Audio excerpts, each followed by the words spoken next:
বিসমিল্লাহির রহমানির রহিম। বাংলাদেশ নির্বাচনী ফেডারেশন মুন্সিগঞ্জ ইউনিয়ন কমিটির শাখা আয়োজিত আজকে আমাদের এই দেশপ্রেমের জোয়ারে আমরা আজ এই রোমাল ঝড়ের মোকাবেলায় আমরা শ্রমিকরা আজকে এই শ্রমের জন্য নিঃস্বার্থে আমরা সবাই একতাবদ্ধ হয়ে কাজ করতেছি। হরিনগর বাজার ভেড়িবাঁধ অবস্থা খুবই আশঙ্কাজনক। আপনারা জানেন গতকাল আমি একটা লাইভ করছিলাম যে ভেড়িবাঁধের যে কম্বলের যে কাপড় দিয়ে যে অবদা মেরামত করা হয় সেই কাপড়টা এখান থেকে কে বা কারা নিয়ে গিয়েছিল। তো আমার এই ভিডিওটি করার পরে আপনাদের সাড়ায় পেয়ে আমরা খুবই আনন্দিত। আজ সকাল থেকে আপনারা না খেয়ে সবাই শ্রমিকের টানে, দেশের প্রেমের টানে আমরা কাজ করতেছি। সকাল থেকে এই পর্যন্ত আমরা কাজ করতেছি।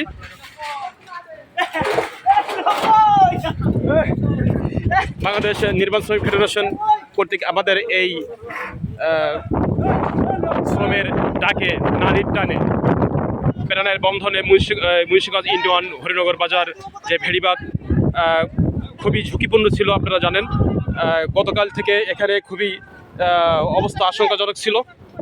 তো এই অবস্থায় আমরা এই জোয়ারের পানি আসার থেকে আমরা নিচে থেকে মাটি খনন করে সাইড দিয়ে মাটি দিয়ে দেখেন বস্তা দিয়ে আমরা কাজ করতেছি। তো এখন এই নদীতে জোয়ার আসার কারণে আমরা চরের মাটি কাজ করতে পারি না বিধায় ভিতরে যে বালু আছে এই বালু আমরা নিজেরাই বস্তা ভরাট করে নিজেদের অর্থায়নে আমরা নিজেরাই সব কিছু করতেছি। আমরা দেশ গড়ার কারিগর, তাই আমরা নিজের স্বার্থ ছাড়া আমরা এই আহ্বান জনগণের স্বার্থে পরিবার পরিজন ফেলে রেখে আমরা বিভিন্ন এলাকা থেকে এখানে এসে সমবেত হয়ে এই ভেড়িবাঁধের কাজ করতেছি। বাংলাদেশ নির্বাচনী ফেডারেশনের সদস্যবৃন্দ, 7 নম্বর মুন্সিগঞ্জ ইউনিয়ন কমিটি এবং আমাদের সাথে কিছু সিপিপি স্বেচ্ছাসেবক আছে, কিছু ভাইরা, ওনারা এসে আমাদের সাথে সহযোগিতা করতেছে।